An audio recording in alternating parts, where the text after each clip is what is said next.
महाबलिदानी माता पन्नाधाय का जन्म चित्तौड़गढ़ के निकट माताजी की पांडोली नामक गांव में हुआ। इनका विवाह सूरजमल जी से हुआ। मेवाड़ के शासक महाराणा विक्रमादित्य के शासनकाल में गुजरात के सुल्तान बहादुर शाह ने चित्तौड़गढ़ पर आक्रमण किया।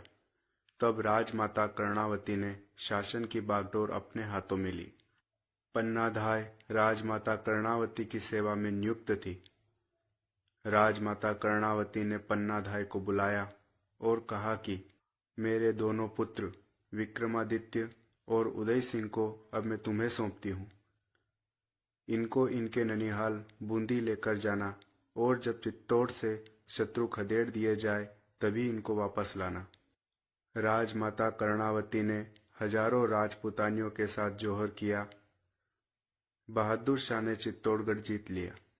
कुछ समय बाद मेवाड़ के सामंतों ने चित्तौड़गढ़ पर फिर से अधिकार कर लिया।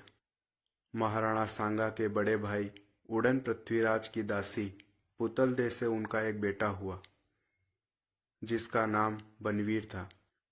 महाराणा सांगा ने बनवीर का खराब स्वभाव देखते हुए उसे मेवाड़ से निकाल दिया था। मौका देखकर बनवीर फिर मेवाड़ आया। बनवीर ने चित्तौड़ के कई खास सरदारों को अपनी तरफ मिलाया और तलवार से महाराणा विक्रमादित्य की हत्या कर दी। फिर बनवीर ने कुंवर उदय सिंह को मारने के लिए उनके कक्ष में प्रवेश किया। पन्नाधाय ने कुंवर उदय सिंह के वस्त्र अपने पुत्र चंदन को पहनाकर उसको कुंवर उदय सिंह के स्थान पर लिटा दिया।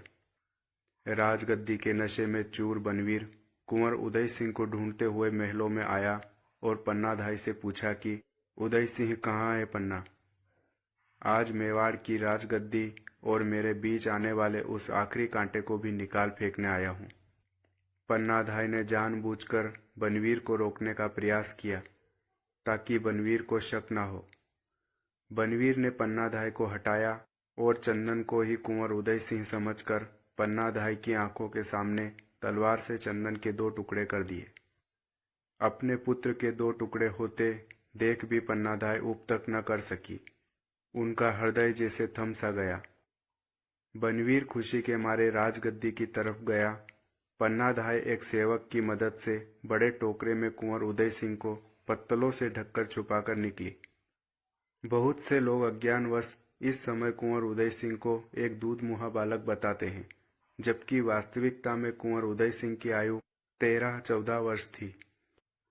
पन्नाधाय नदी के किनारे पहुंची और यहीं अपने पुत्र चंदन का अंतिम संस्कार किया।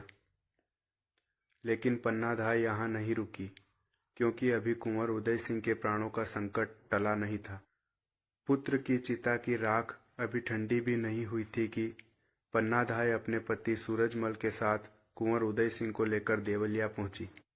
देवलिया के रावत राय सिंह सिसोदिया ने इनकी बड़ी खातिरदारी की, पर जब पन्नाधाय ने कुंवर उदय सिंह को देवलिया में शरण देने की बात कही तो रावत राय सिंह ने बनवीर के भय से ये काम नहीं किया।